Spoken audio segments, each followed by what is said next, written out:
Olá pessoal, estamos começando mais um episódio do Desfoca, dessa vez em um formato diferente, em formato de podcast. Estamos aqui no Uniacademia, gravando nas nossas câmeras do nosso estúdio para produzir um conteúdo diferente para vocês. Como vocês já sabem, o Desfoca é produzido pelos alunos de jornalismo.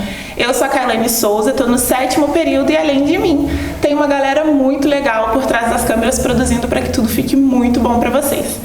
Dessa vez o tema é interessante, não só pra gente, mas também para você aí, foca, jornalista iniciante. E o nosso tema nada mais é do que Juventude em Foco.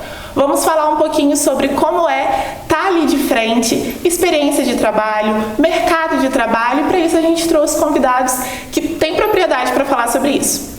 Mas antes eu queria chamar uma atenção. Você tem algum amigo aí engajado na política? Ou então que saca mesmo do que está rolando na política, no cenário local, ou qualquer coisa do tipo, que atue na área? É isso que a gente vai falar um pouquinho também, sobre o cenário do jovem na política. E para isso a gente trouxe os nossos convidados Renato Soares e Rafael Donizete. É um prazer receber vocês aqui, meninos. Prazer todo meu, agradeço a Kailane, o convite da professora Kelly também, toda a equipe, né, que ajuda a produzir o Desfoca. Obrigado, Kailane, pelo convite. É um prazer estar de novo aqui no Desfoca. A convite também da professora Kelly, né, e do Vitor. E parabéns para todo mundo aqui da produção. Tá lindo o programa. Muito obrigada, meninas. A gente vai começar falando hoje bastante sobre essa questão de sair da faculdade, o que eu faço, principalmente vocês atuando na área da política, como que está o engajamento referente a isso, como que está a militância referente a quais são as bandeiras que eu preciso levantar, aonde que eu tenho que bater, qual tecla que eu tenho que bater para me destacar, não só profissionalmente, mas também como pessoa. E vamos começar com você, Donizete. Pode. Vamos começar falando com você, como que te levou para assessoria, sair da faculdade, já entrei direto na assessoria, o que te engajou nisso? Tá. Kailane, eu acho que o meu histórico com a militância, né, com a organização política, ela começa a partir da faculdade mesmo. Foi na época de 2013, né, eu fui da faculdade entre 2013 e 2016. 2016 eu formei. E a faculdade, nesse momento, esse período universitário, ele te possibilita muitas relações. E uma das relações que eu estabeleci foi com o movimento social, foi com o movimento estudantil. Foi ali em 2013 também que a gente teve aquelas jornadas de junho de 2013, aquelas manifestações, então muitos jovens nas ruas. Embora eu tenha algumas críticas a essas manifestações de 2013, foi um momento que muitos jovens puderam ter ali aquele contato com organizações políticas, e foi ali que eu conheci o movimento que hoje eu faço parte, Levante Popular da Juventude, e dali foi onde eu me identifiquei, né, como uma pessoa que estava se formando em comunicação e que daria conta também de construir uma relação entre a comunicação e a militância política. Então formo em 2016 já com essa vontade de seguir essa carreira, né, de construir o que a gente chama hoje de comunicação popular, que é identificar dentro das pessoas, mesmo as pessoas que não são jornalistas ali com o diploma, o potencial de serem pessoas comunicadoras. Então a partir dali eu fui me dedicando à organização política. A organização política também, a partir do momento que eu formei, me deu essa possibilidade, né, de atuar profissionalmente, né, enquanto jornalista, mas contribuindo com a organização. Então eu saio dali, né, já construindo o movimento estudantil ali na Universidade Federal de Juiz de Fora, já contribuindo com a comunicação do Diretório Central dos Estudantes, né, o DCE da UFJF. Foi um período muito legal, de muita experiência, que a gente consegue visualizar como que a gente consegue, né, pensar mesmo, né, a comunicação e a política juntos. E depois dali eu tive uma oportunidade de sair daqui, né, de Juiz de Fora, da nossa cidade, por uma indicação da minha organização política também, para construir uma comunicação, essa comunicação popular em Brumadinho, né. Foi 1 ano e 2 meses, 3 meses depois do rompimento da barragem da Vale, lá em Brumadinho, para ir então construir esse projeto de comunicação lá que naquele momento a gente identificava que era tão necessário ali para as pessoas que estavam ali enfrentando, né, as mazelas e as consequências daquele crime. Depois disso eu volto para Juiz de Fora, tô dando todo um histórico aqui, mas como você deixou em aberto, não, tá ótimo. Depois eu volto, fiz uma conversa com a Laís Perrucci, que hoje ela é vereadora aqui em Juiz de Fora. Ela já tinha um mandato aqui, né, que se iniciou ali em 2021. Volto para contribuir com ela na comunicação e também no eixo de juventude, né? O mandato dela é separado por eixos assim temáticos e além da comunicação eu consigo contribuir com o eixo de juventude. Deixar um pouco o Renato falar porque senão a gente tem muito papo ainda, né? Renato, o bom filho a casa torna. É um prazer te receber aqui. Conta pra gente sua formação, como começou, o que te levou chegar onde você está agora. Kailane, o prazer é todo meu. Em 2022 eu estive aqui, né, à frente de um quadro de entrevista no Desfoca também, então é um prazer enorme estar aqui de novo. Minha trajetória profissional, né, pós-formado, tem pouco tempo, eu formei em 2022 e logo que eu formei eu já fui convidado para trabalhar com a Laís, também por uma proximidade com o movimento estudantil que eu já tinha com ela. Em 2018 eu participei do Congresso Nacional dos Estudantes em Brasília e antes disso eu já sempre fui uma pessoa muito interessada por política, principalmente na faculdade, que foi quando de fato eu criei minha consciência política, minha formação política, mas no sentido voltado para o estudo, uma coisa mais interna. Eu nunca tinha atuado de fato na militância. E em 2018, quando ela me fez esse convite, que eu pude ter esse contato, foi quando eu me apaixonei mais ainda pela política. E aí eu continuei estudando sobre isso e quando eu me formei, teve a oportunidade, ela me chamou para trabalhar com ela. Isso tem mais ou menos uns 2 anos e alguns meses. E também fui para contribuir na comunicação, na assessoria de imprensa, né? E lá a gente faz todo esse trabalho de assessoria mesmo, de comunicação da vereadora, né? Que é um trabalho bem amplo, né, que abrange várias frentes. A gente tem que pensar de várias maneiras. Eu sempre digo que depois que eu saí da faculdade eu tive que reaprender um pouco a como fazer essa comunicação política, porque algumas coisas que a gente, né, vê durante a nossa formação, a gente precisa adaptar para que aquilo se encaixe perfeitamente no objetivo que a gente busca, né?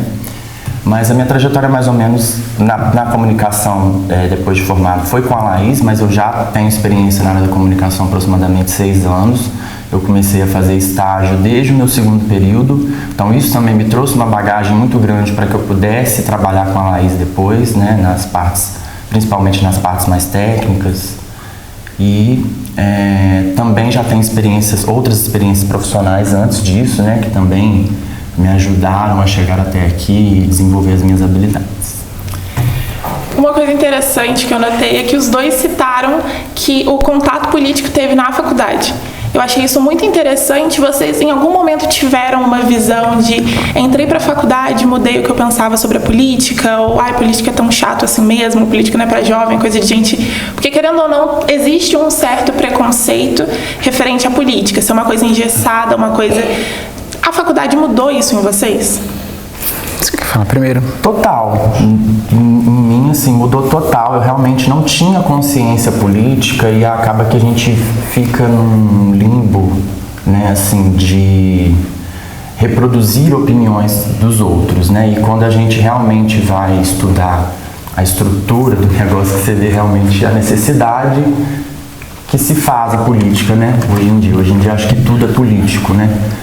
Estar aqui hoje é um ato político também. Vocês terem escolhido esse tema é um ato político. A gente precisa reconhecer que a nossa vida é política, né? Tudo que a gente precisa hoje no nosso país, na nossa vida, a gente tem que correr atrás disso através da política, né? E de fato é o que muda a vida das pessoas.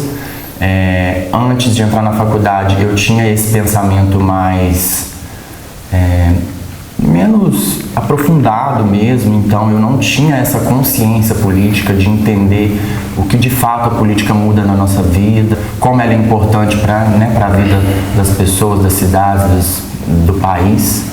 Então, quando eu comecei a estudar sobre isso, eu comecei a ter uma visão diferente e foi na faculdade que eu tive isso, né? A gente tem muitos professores bons aqui na Unicademia, matérias incríveis nas quais eu me apaixonei por aquilo. Então eu sempre tentava trazer esse tema nas minhas produções, nos textos que eu escrevi, eu sempre me senti muito interessado por isso e, consequentemente, foi o caminho que a vida me levou aí, né? Eu acho que, aproveitando que a gente está entre os nossos aqui, né, só jornalistas, eu acho que dá pra gente falar também que a nossa área é uma área que exige da gente um olhar crítico, assim, para a sociedade, para o que acontece no mundo, obviamente, né, com aquele cuidado ali, mas na hora de exercer o nosso papel, mas a gente tem um lado, assim, né, acho que o jornalismo, ele demanda isso, assim, do profissional, ser crítico, ser atento às coisas que acontecem. Então, eu acho que é praticamente impossível uma pessoa passar pela faculdade, né, pelo curso de jornalismo, sem se envolver com um contexto político, assim, né, seja ele micro ali, para entender a comunicação política, ou o que se debate dentro do curso, quanto também tanto num cenário macro, assim, né, de começar a fazer o que a gente chama de uma análise da conjuntura política e tudo mais. E se a gente for pegar o histórico da política no nosso Brasil, no nosso mundo, o jornalismo está ali do lado, assim, né, a comunicação está do lado. Então, é bem comum, assim, até, né, pra gente mesmo passar pelo curso. Eu acho que assim que eu entrei na faculdade, né, eu citei essas jornadas de junho de 2013, foi meu primeiro ano de faculdade, assim, então foi uma experiência, um marco na história do Brasil, assim, as jornadas de junho de 2013, e pra mim, assim, foi um divisor de águas mesmo. Já vi as organizações políticas ali atuando, e dentro da faculdade você vê essas organizações, né, ali sobretudo na universidade, não que nas faculdades privadas não tenham, né, uma relação ali de movimento estudantil e tudo mais, mas a dinâmica ali da Universidade Federal de Juiz de Fora com o movimento estudantil ainda é um pouco diferente, talvez até muito próximo de você ali. Eu era de cursos porque eu não cheguei a citar, quando eu formei em jornalismo em 2016, eu tentei o Enem e fui fazer Ciências Sociais na UFJF, então era logo no ICH. O ICH é um antro ali de se debater política e as organizações de juventudes, de partidos e tudo mais. E ali eu falei, não, é isso, assim, já tem essa curiosidade com política, de esse envolvimento por conta do jornalismo. O Renato citou um exemplo aqui que é importantíssimo. Os professores, assim, também, que são fundamentais pra gente, em algum momento, assim, gente, calma aí, não posso ficar só no senso comum aqui. Eu gostaria até de fazer umas citações, assim, umas referências. Antônio Carlos Ora, um querido professor, Silvana Sotani, Aline Maia, professores que foram fundamentais para mim em determinado momento, assim, gente, faz sentido isso aqui que eles estão falando. Então, ali no movimento estudantil, né, voltando para a Universidade Federal de Juiz de Fora, no movimento estudantil, você não tem como, assim, você está querendo se organizar e você começa a atuar politicamente, disputa um centro acadêmico, disputa um diretório acadêmico, daqui a pouquinho você está construindo chapa para disputar um DCE. Então é uma dinâmica muito interessante que te dá, como por exemplo o Renato citou aqui, essa experiência de ir ao congresso da Uni, que é assim, você vai vendo que você está aqui no seu mundinho, o FJF, ou no SES, ou Estácio, né, que é da onde que eu vim, e de repente você chega lá em Brasília e você vê um monte de gente igual você, assim, também. E com divergência política, e com briga, e que não sei o quê, e você vê que, por exemplo, o que a gente vê hoje no Congresso, começa do movimento estudantil, assim, né? Muita disputa e muito tensionamento, mas eu amo, é muito bom. Essa questão de me formei, peguei gosto por um tema, peguei gosto por um assunto, agora peguei meu diploma, eu quero falar sobre ele. A gente sabe que quando a gente se forma, tem aquela questão de você é muito novo, tem certeza do que você está falando? Mas você tem propriedade mesmo do que você está falando? Tem essa descredibilização, por mais que a gente tenha uma capacitação para isso. Vocês sentiram isso em algum momento na vida de vocês, na jornada de vocês? Eu acho que isso é muito comum, assim. Infelizmente, tá dado, eu acho que é uma construção cultural assim mesmo, que trata o jovem, a posição do jovem, o pensamento do jovem, a opinião, enfim, as experiências como algo muito pejorativo assim. Mas eu acho também que isso está um pouco relacionado, e aí é sem querer assim, cair, né? Mas como a gente está falando de jornalismo, comunicação e política, acho que tem um espaço para falar sobre isso aqui, que é uma cultura política mesmo, assim, que eu acho que está relacionado ao trabalho. Ao modo de produção hoje, modo de produção capitalista hoje, o que é o poder, né? Você estar trabalhando e tal. Eu acho que tem uma faixa etária ali, a faixa etária adulta, né? Que, por exemplo, o adulto ali que está no trabalho, ele vai se sentir, sim, né? Dessa aquisição financeira, o poder superior ao jovem que ainda está tentando acessar esse trabalho, e também superior ao idoso que já não pode mais trabalhar ou já não deve mais trabalhar, entendeu? Então, sempre vai ser pejorativo. Você percebe que quem é desconsiderado, né? Qual posição, qual pensamento e experiência que é desconsiderado? Sempre é o jovem ou o idoso. Esse idoso aí não... esse menino aí não está sabendo falar. E acho que isso está de uma forma direta ou indireta ali, se a gente parar para refletir bastante, assim, que eu acho que dá para aprofundar mais sobre isso, está relacionado um pouco ao trabalho, assim, também. Já tive isso, ainda mais militando em organização de juventude, quando você vai, por exemplo, inclusive no meio político também. Você vai para um congresso que está um monte de sindicalista. A juventude vai falar agora. Ninguém presta atenção na sua fala, entendeu? Você está fazendo um contexto, uma análise política ali que pode ser melhor ou a mesma coisa que um grande companheiro do sindicato tal fez, mas... Leva forma de, criança mimada falando... Juventude, tá revoltado, eu não sei o que, não. Então, quando assim, crescer, passa. É bem difícil, assim, mas a gente vai encarando, assim, né, uma organização de juventude que se dispõe a organizar a juventude, seja a juventude, seja onde ela estiver, acho que o nosso primeiro desafio é esse, assim, ser encarado como um agente político, social, assim, sou cidadão também, sabe? Total. Eu vejo também que essa questão da idade, né, também muito relacionada a questões de etarismo também, como o Tony citou, né, as pessoas idosas também são descartadas, né, a gente vê uma discussão muito grande nesse sentido hoje em dia.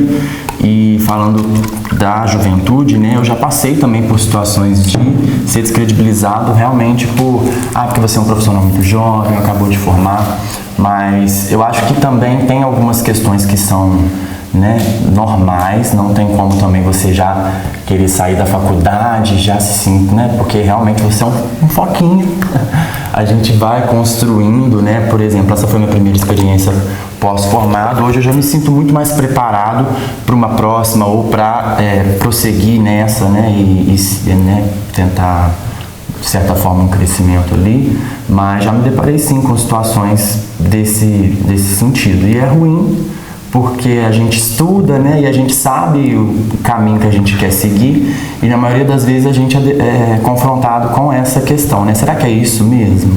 Mas é isso que eu quero agora, então assim, acho que a gente tem que fazer realmente o que a gente gosta. Eu sempre notei que eu gostava muito de política, eu sempre gostava muito de falar disso, então eu, né, coloquei meus esforços naquilo e o resto deixei acontecer. Esses desafios a gente vai se deparar mesmo, acho que é normal. Trabalhando o nosso assunto em inexperiência e vagas de emprego, a gente tem um levantamento do Ministério do Trabalho em 2024 que apontou um crescimento no desemprego, quando a gente fala de desemprego de jovens, e dentro dessas porcentagens que eles apresentam, vocês que estão de frente assim, com a política, com o engajamento, ação social, movimentos sociais, 51% dessas pessoas, desses jovens desempregados, são mulheres e 65% são negros.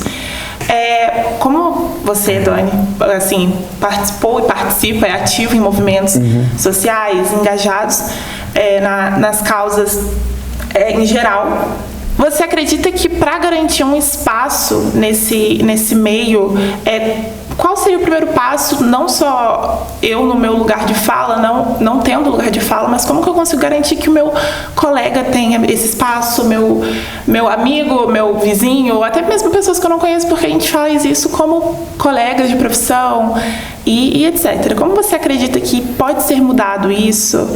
Levantado, mas essa bandeira é um assunto muito complexo, porque a gente vem de preconceito enraizado, preconceito puro, mas é um tema que precisa ser abordado. Claro, com certeza. Só te perguntar, esse dado que você traz do Ministério do Trabalho, né? Ele tem um recorte temporal, você sabe me dizer? De 2019 até 2024. Então, esse recorte temporal é muito importante, assim, pra gente identificar, porque, por exemplo, não tem como a gente fazer um levantamento de um dado e eu fazer uma análise aqui, né, sem a gente considerar o período que o país estava passando, por exemplo, né, 2019, 2024, eu acho que começou em 2023 um processo de reconstrução do Brasil mesmo. Eu sou uma pessoa que, né, organizada em movimento social, e faço essa crítica, assim, né, todo lado oposto de quem governou o Brasil de 2019 a 2022, assim, e foi um fator fundamental, assim, para a gente considerar o índice de desemprego, sobretudo entre jovens. Por que, sobretudo entre jovens? Porque não foi só o emprego que a gente teve que foi uma área afetada durante esse período em que o governo Bolsonaro estava sob o comando do Brasil, assim, foi educação. E aí perpassa também pelo jovem ali, né? Foi a cultura, foi a saúde, enfim, quando a gente fala de juventude, a gente, né, tem que entender todas essas outras áreas que se cruzam ali com o que é ser jovem. E aí pega as pessoas da ponta ali, né, da ponta da lança, que vão ser as primeiras afetadas por políticas de desmonte de direitos básicos, são mulheres pretas, pessoas pretas na periferia, nas favelas. Então essas pessoas vão ser as primeiras a serem atingidas. Então, quando a gente tem um índice de desemprego, se a gente aprofundar no índice de desemprego, a gente vai ver que a maioria dessas pessoas que estão desempregadas são pessoas pretas, são mulheres, pessoas que gestam, que estão ali na política, né, o que a gente debate muito no mandato hoje sobre política de cuidados, que vai precisar deixar de trabalhar ou não pode trabalhar porque está cuidando do filho, está cuidando da mãe, está cuidando do marido ainda. Então, assim, é difícil a gente debater aqui, apresentar aqui para você um caminho de como que a gente consegue mudar isso, mas eu acho que é o que você disse, assim, é estrutural. Para mexer na estrutura demanda muita coisa, demanda uma sociedade inteira em movimento, em coletivo, uma categoria toda em coletivo ali, mas direitos básicos eu acho que eu posso te apresentar como uma primeira, e oportunidades eu acho que é como um caminho possível, assim, quando eu digo esse negócio do processo de reconstrução. Votei no Lula em 2022 para a gente vencer Bolsonaro, mas também era porque é um projeto que eu acreditava, que a minha organização política acreditava, que a gente já teve a experiência no Brasil de que apresentou direitos básicos, possibilidades que a gente conseguisse acessar. Cotas raciais, por exemplo. A gente não tem como falar de emprego para pessoas pretas sem a gente não falar na educação lá, que precisa de cotas aqui, sabe? Então não tem como a gente falar de mais mulheres no mercado de trabalho se a gente não construir uma política de cuidados, política de segurança, de direito à vida dessas mulheres. Então, assim, acho que é por esse caminho, sabe? Porque se a gente quiser mexer na estrutura, sendo bem direto e objetivo com você aqui, é só um processo revolucionário que eu também não acho que é impossível, utópico, mas a gente começa por oportunidades e direitos básicos ali. Eu queria só complementar isso que ele está dizendo, porque eu acho muito importante a gente realmente fazer essa análise da conjuntura do nosso país.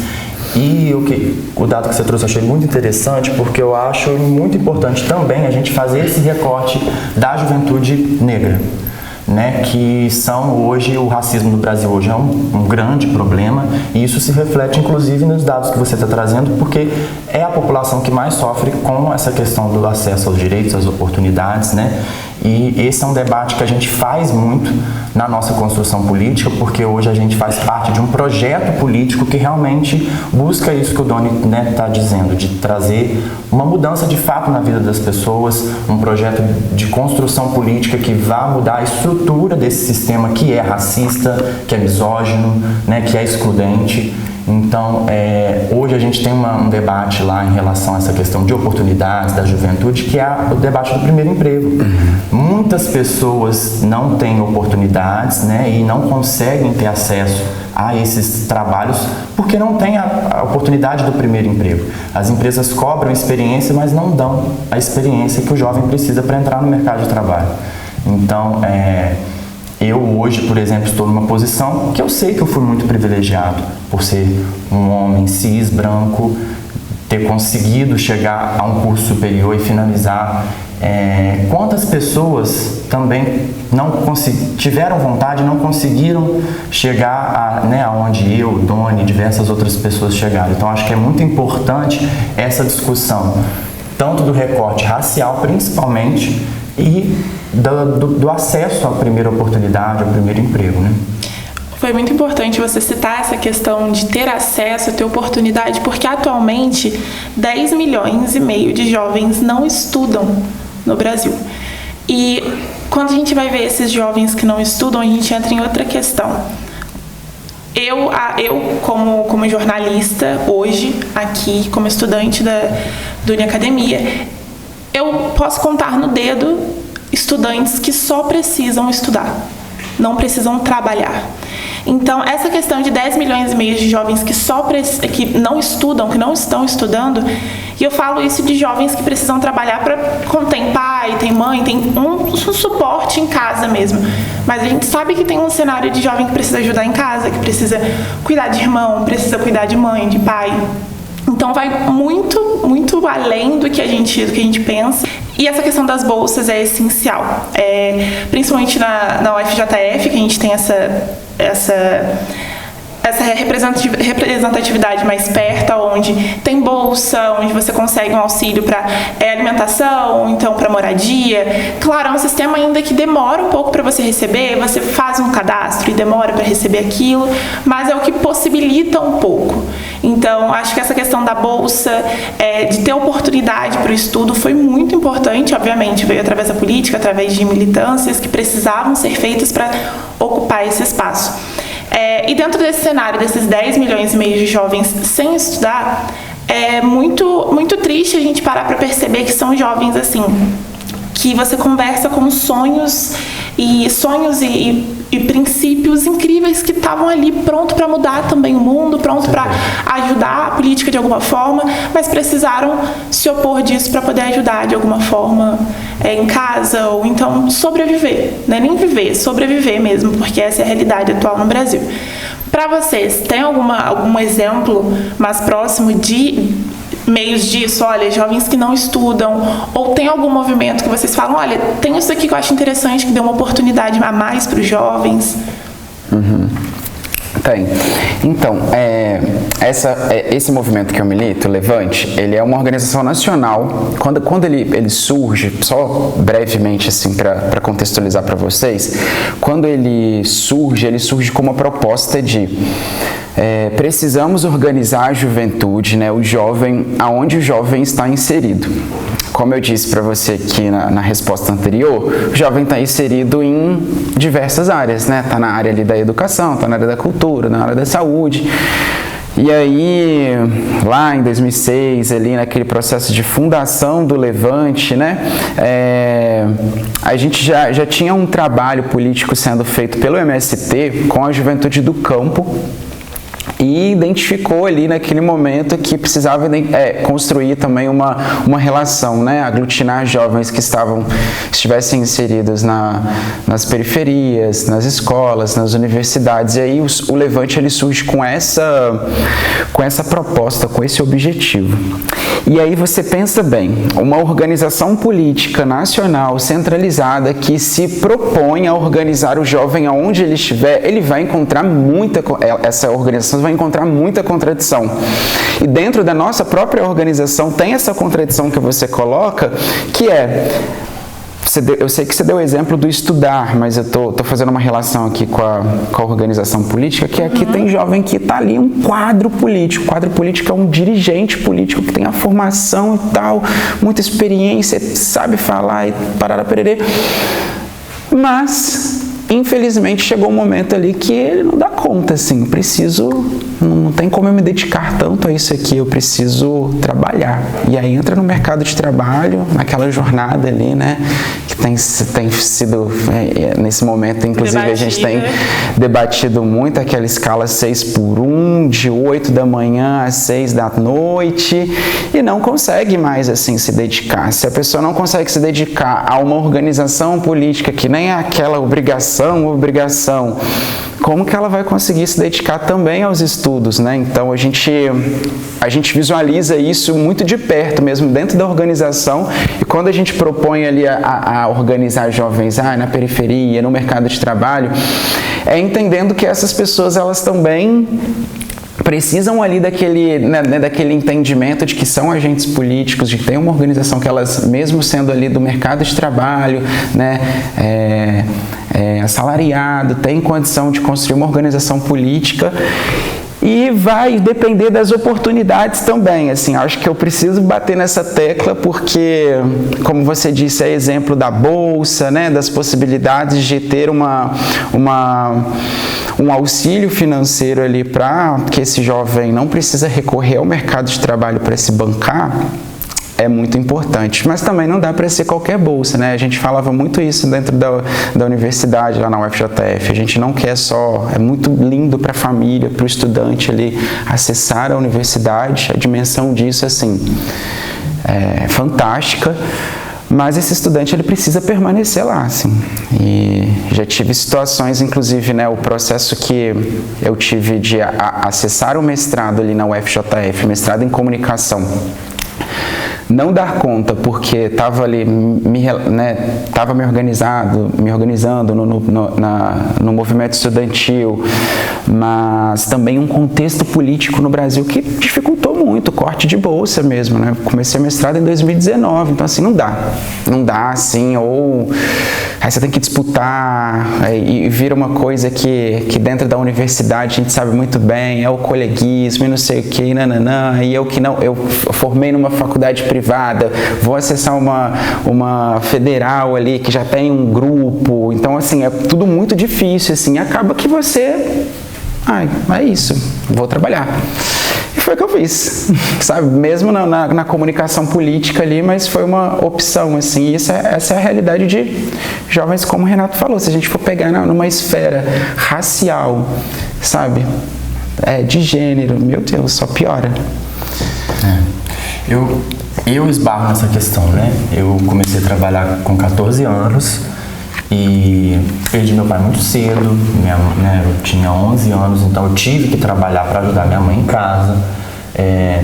Venho de uma família muito humilde, a gente não tinha condições, então eu tive que começar a trabalhar muito cedo.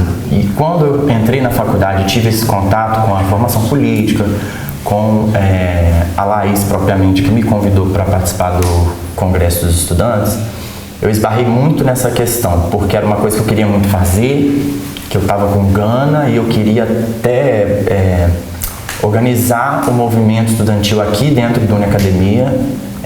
Na época não conseguimos, porque acho que a adesão também por parte dos jovens que estudam em faculdades particulares é pequena, tanto pelo lado do jovem que não tem interesse por aquilo, quanto pelos jovens que não têm tempo porque estudam e trabalham. E eu fazia faculdade à noite, então era a realidade da maioria dos estudantes ali.